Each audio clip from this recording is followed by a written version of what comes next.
Hey guys, welcome back to Andy's Dinosaur Reviews, and if you are familiar with the beasts of the Mesozoic, if you've been following along with the Tyrannosaur series, you might notice that the Tyrannosaur series Wave 1.5 has begun shipping. Well, mine has officially arrived, and we now have the rest of Wave 1.5 to take a look at here on the channel. And the very first one we're going to do that with is the Dilong. And this one has a very cool color scheme, a very pheasant-like color scheme, and I think it looks really good overall. Again, we can see kind of like a sneak peek of it here through the packaging. Definitely looks nice. Pretty excited to get it out, kind of examine it, and take a look at the fine detail and, of course, the articulation, which is always one of the most exciting aspects of any Beasts of the Mesozoic release. But we also have, again, beautiful box art. You can see it's that classic Beasts of the Mesozoic style where we have the Tyrannosaur series down here. Also tells us that this is in 1/6 scale. And then we have the species name running down along the right-hand side, and then incredible artwork over here. And I love that the artwork kind of just like reaches in there to the window-like area. Looks really good. Absolutely phenomenal packaging as always from David. And then here on the back you have a shot again of the figure itself. Some very interesting information on the dinosaur as you move down, as well as information on the figure itself. And then down here you can see all the other figures that are part of Wave 1 of the Tyrannosaur series, all of which we have reviewed here on the channel already, except the Guanlong. That's the only other one after this that we haven't reviewed. And then of course there is the new Diabloceratops babies and the non-bloody version of the Styracosaurus that has recently come out, the old buck Styracosaurus, that we also have to take a look at. But very excited to pop this out, check out more of the Tyrannosaur series, so let's go ahead and do that right now. So as always, you have the assembly instructions here, which basically tell you how to rearrange your figure. You know, like for instance right here, we can see how we can switch the tail so that the tail can kind of be in different positions. We've also got the information about switching out the feet and all of that fun stuff, as well as, you know, connecting your dinosaur to the base. Very important to read that stuff if you are a first-time Beasts of the Mesozoic customer. And we also have the card, and the card looks really nice. Again, pretty similar artwork to what we had seen on the front. Exactly the same, actually, except we have a little bit extra added in, as we have another Dilong over there that we can see off to the side.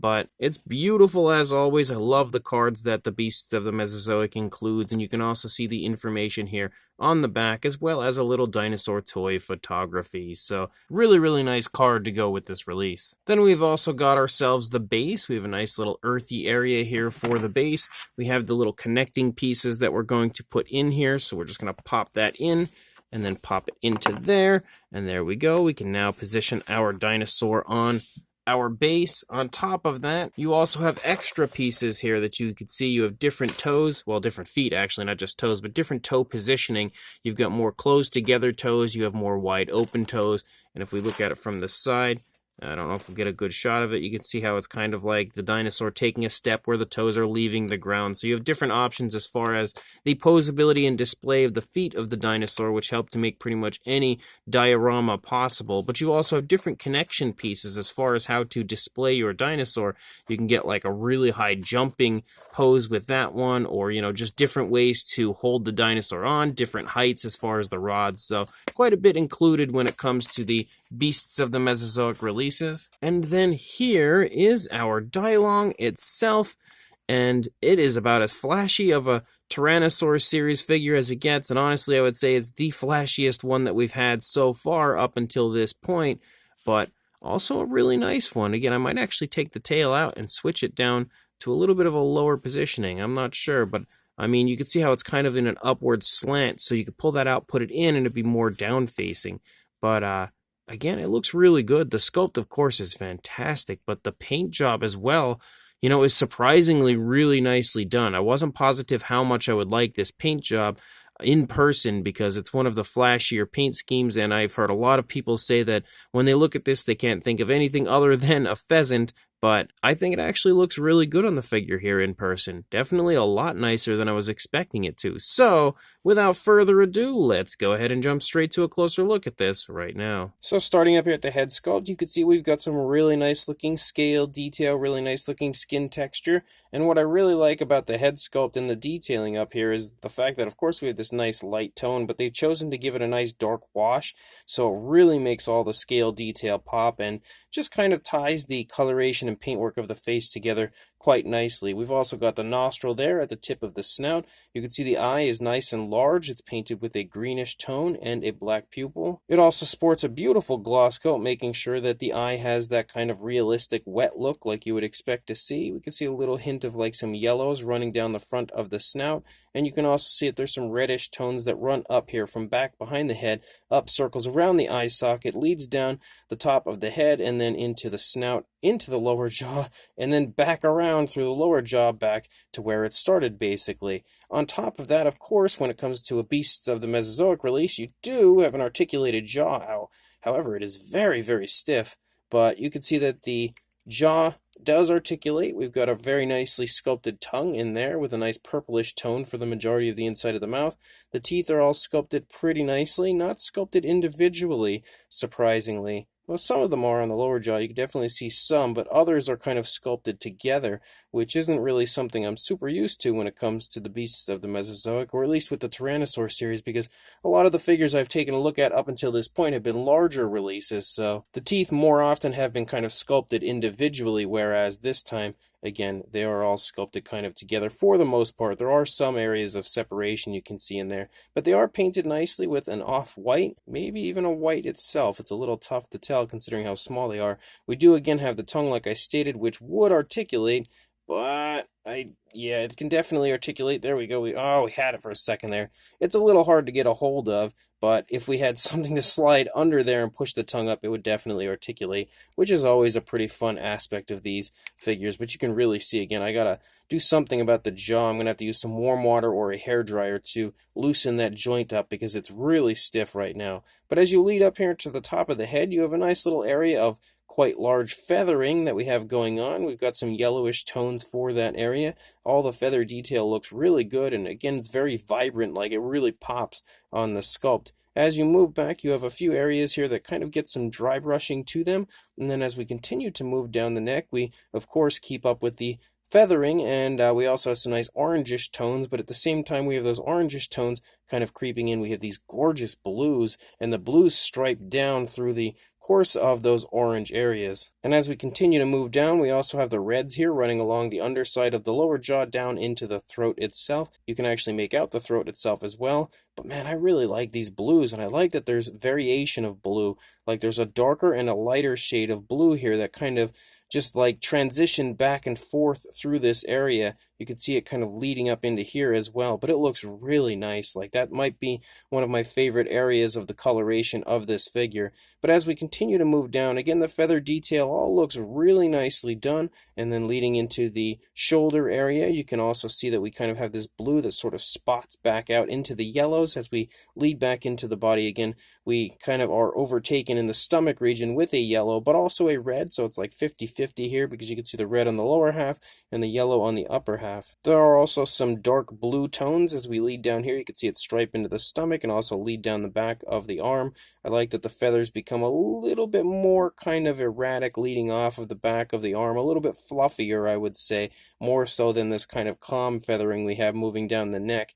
And as we lead out into the hand, you continue to see again how nice the feather detail looks, and you can also see it transition in style as we have more of a kind of erratic feathering here, a little bit more of a uniform feathering here, and then more like almost emu-like feathering right there. Really cool as far as that goes. As you lead down into the hand, you can see some nice scoots down the fingers themselves. The fingers are painted, and so is the palm of the hand. There we go. I'll have to do it upside down, but you can see it's painted with a yellow. Also has a nice wash to it, so it's highlighted quite beautifully. But the scoots are painted with a darker brown, as are the nails. The nails as well have a nice darker brown, and they have a nice gloss coat, so they shine quite realistically as well. And of course, as you move down, not only do we again have the jaw and tongue articulation, you've also got areas of articulation in the neck. So you've got 1, 2, and 3 joints moving down the course of the neck to articulate the neck of the dinosaur very nicely. I would say it's not quite as smooth as we saw on the Tyrannosaur, the juvenile Tyrannosaurs, but still pretty smooth overall. You can definitely get some decent mobility when it comes to the positioning of the head of the Dilong. But as you move down into the arm, you've also again got a joint in the shoulder right there. You've got a joint in the elbow. Oh, there we go. Joint right there in the elbow. I thought it was going to be really stiff, so I kind of like went all in to move it, because normally they are stiff, but it actually ended up being really loose. And then you've also got the articulation here in the wrist, which can move forward and back, as well as, again, swivel. So some nice posability there. As you move back up here, you can again see, like I said, those yellowish tones, but we start to have a kind of a darker dry brushing leading over the top, almost giving it sort of an orangish type of a look. We also, again, have an area of articulation here in the midsection to give you just a little bit of extra posability with your Dilong. Moving back here, you can make out the hip bone, and then leading down, you again transition back to the reddish tones. As you move down, you can again see that they've also applied kind of like a dark wash to the reddish tones as well, which helps to highlight those and also just add a little extra color variation. You can also see the feathers pick up in size quite drastically here in the thigh region of the Dilong. And then as you move down, you've got a nice calf muscle there. You can see leading out of the back of the leg. And then again, more really nice feather detail that obviously decreases in size as you lead down before disappearing completely as we lead down into the skin texture again of the leg. And you can again see that we have that yellowish tone, nice dark wash to highlight all of the detail. And we also have the same style scoots like we saw up there on the fingers, leading down the front of the foot down into the toes. And again, it all looks really good as far as both the sculpt as well as the paint. You can also see we have dew claws back there, or at least you could if my camera would stay focused on it. And then again, the brown paint for the nails. The nails look really good, just like they did on the fingers. Again, that nice gloss coat to them as well. Really a big fan of the way that they have painted the skin textured areas and how realistic it looks, especially with the usage of the darker washes. And then as we lead back up here into the top of the tail, you can again see we have more of those kind of mixtures of like yellows and oranges. We also have the red here running along the underside, and as we lead out, you can see that the yellows disappear for the most part, except for we kind of have a slight like yellowish orangish sort of striping. Like I can kind of see yellowish tones, but I can also see oranges. It mostly is orange, but some slight hints of yellows it looks like. But you can see again that the yellows and oranges stripe, and then we also have the red that stripes back and forth as we lead out into that really nice area of plumage out here on the tail. And you can see all sorts of variation of color, again with some nice striping, as well as reds and oranges all over the place here out on the end of the tail. And then on the underside of the tail feathers, we've got some more orangish tones with a light dry brushing to highlight that feather detail. Really nice smooth transition as we move here to the underside of the tail. And you can really pick out that dark wash once you reach the reddish tones here on the underside of the tail. The dark wash really starts to shine, I would say. But again, as you continue to move through, you can see how nice the feather detail looks. You can also see that there's some slight differences when it comes to the style of the feather detail, depending on where you are. You can also see we have some brownish tones here, dry brushed along the underside of the stomach leading into the chest. Same deal for the undersides of the arms as well. Again, same style of slight dry brushing with those brownish tones. And we've actually got even more here in the throat, which I didn't even notice before. Somehow I missed that. But again, as always, when it comes to a Beasts of the Mesozoic release, you are always loaded up on really nice realistic coloration on your figure, and you have that again here for this absolutely gorgeous Dilong. But as far as the remaining articulation of the figure, you've got the hip articulation, which is actually super smooth. You've also got knee articulation, so you can move that pretty nicely. And then as you move down, you've got two more areas leading down into the ankle, again, of articulation. You can see the really nice posability, again, of these areas of articulation, really giving you the ability to pretty much display your figure any way you would want. Again, really, really nice looking as far as the display options go. And then you've, of course, got this area of the tail. You can see you can swivel it. You can also move it a little bit, but you can also then pull it out and then slide it into the other spot to, increase the posability possibilities, because you can reposition the tail to lead more downward. But then as you lead out into the tail, you've also got another spot right here of articulation, which can move up, down, left, right, all over the place, and also kind of swivel. And then the tail itself has a wire tail, just to give you that extra bit, again, of, posability with your figure. Something you are always loaded up with also on top of the paintwork is articulation on a Beasts of the Mesozoic release. Definitely a really, really cool figure. And then we've got the base, and the base basically is just a nice earthy area with some very dark browns, but we've got some greenish dry brushing, slightly different variations of green as you have darker and then lighter variations of green, kind of, in my opinion, giving it a bit of a mossy sort of a look, which I like. Kind of makes it look almost like we're like right on the edge of a forest, because like as we lead out, you can see maybe we're losing some of the mossy area that we have as we're leading out away from the forest. That's kind of what I'm looking at here and my sort of takeaway. But regardless, either way, again, no matter what you see in this base, I can tell you, you're going to see some really nice sculpt and some really nice paintwork, because that's exactly what we have here.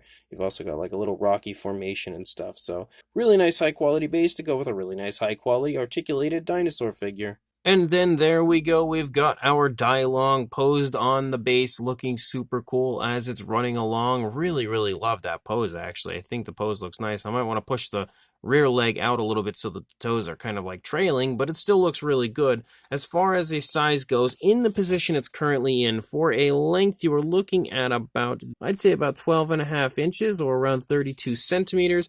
And then the highest point is definitely going to be the tail.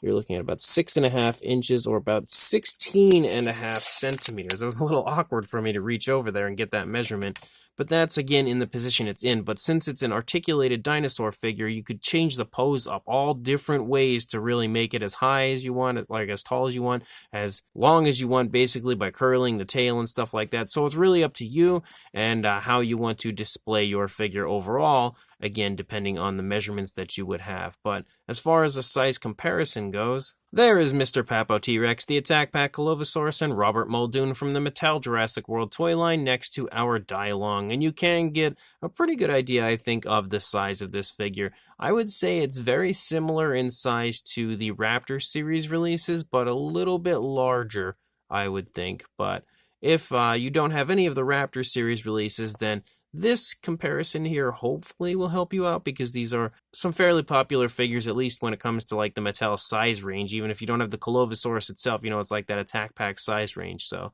hopefully a comparison that will help to give you an idea of the size. And here you can get a good look at basically what the size is in comparison to, again, one of the Raptor series releases. And a lot of the Raptors are very similarly sized, so no matter what Raptor you have, as far as like the 1/6 scale, like larger Raptors, you'll probably have a rough idea, again, as far as the size, because they don't differ too much from each other. And you can see, again, very, very similar in size are the Dilong and Raptor series releases. And then here's a comparison next to the juvenile Tyrannosaurus Rex from the Beasts of the Mesozoic series. If you happen to have that juvenile Rex, you can get a pretty good idea of the size next to the Dilong. And then here is a comparison next to the Eutyrannus from the Beasts of the Mesozoic line as well. Obviously, the Eutyrannus is a bit larger, as you would expect it to be, even at a different scale range, but definitely another cool comparison to see these next to each other, as far as having more species of the Tyrannosaur series now officially releasing. And then for one final comparison, because it's probably the most popular figure of all when it comes to this Beasts of the Mesozoic Tyrannosaur series, we have the 1/35th scale Tyrannosaurus Rex here next to the Dilong for one final comparison. And just in case you were wondering, yes, the Dilong can stand entirely on its own, absolutely fine with no issues whatsoever. Of course, you might have to alter the pose a little bit, because I think if you just try like a neutral pose, it may not stand too well. I could be wrong, it may stand, I didn't try that yet, but you can obviously see that we have it in kind of like a walking pose, and it is standing just fine on its own. So this brand new Beasts of the Mesozoic 1/6 scale Dilong is a really nice figure. Again, really nice to have a very impressive version of this species. Prior to this, I think the only one that I even have would be like the Safari LTD version, and that one's pretty old at this point, so it's nice to have a really new updated version. And on top of that, not only a new updated version, but a gorgeous version. Like this one pretty much puts the Safari LTD version to shame, if you ask me. And of course, that's because we have a gorgeous sculpt, absolutely as highly detailed as it gets. Again, the Beasts of the Mesozoic never fail to impress when it comes to the high quality sculpt that they deliver, and you can see that as you move through the course of this figure. It is as incredible as it honestly can get, easily as impressive as every other one of the Tyrannosaur series we've seen so far. On top of that, we've got a really cool paint scheme that works nicely for the species. I could definitely see kind of a flashier style coloration on this type of dinosaur, and they've definitely delivered that. I would say this is probably the flashiest color scheme that we've had on any of the Tyrannosaur series up until this point, and it's all nice and naturally applied overall. They've done a good job as far as adding in all the different tones of color you would expect to see, and all of that classic kind of paintwork that you expect to see from the beasts of the Mesozoic, because they're always very good at applying different tones of color to give it slight differences in skin tone, or in this case, feather tone. But on top of that, you again have like the washes and the dry brushing and all of that stuff that you've come to know and love when it comes to the realism aspect of a Beasts of the Mesozoic paint job. And then, of course, on top of that, you've always got the incredible addition of the articulation, and the articulation works so nicely on this figure, really smooth overall. Again, the neck is slightly limited when it comes to the posability, similar to what you see on like the T-Rex and the Eutyrannus, but it still works quite nicely, still delivers quite a few possibilities as far as posability. I think so far the juvenile Tyrannosaurus has had the overall smoothest articulation through the course of the body, but this one as well, again, does have really nice articulation, providing you with lots of different options as far as, again, posing your dinosaur. Of course, you also have a base. The base is really nicely done. You've got different ways to connect your dinosaur to the base to display it. On top of that, it can stand entirely on its own, which is also a good way to display it. So you've got tons of options. On top of that, you also have the different feet that you can apply to the figure, which also help to create even more poses and posing possibilities. So as a whole, another awesome release from the Beasts of the Mesozoic. So if you are interested in picking this up, I will include a link in the description to where you can do that on the Creative Beast Studio website right now. So make sure you check that link, go grab this absolutely gorgeous figure, and like, comment, and subscribe, and I will see you in the next review. Thanks for watching.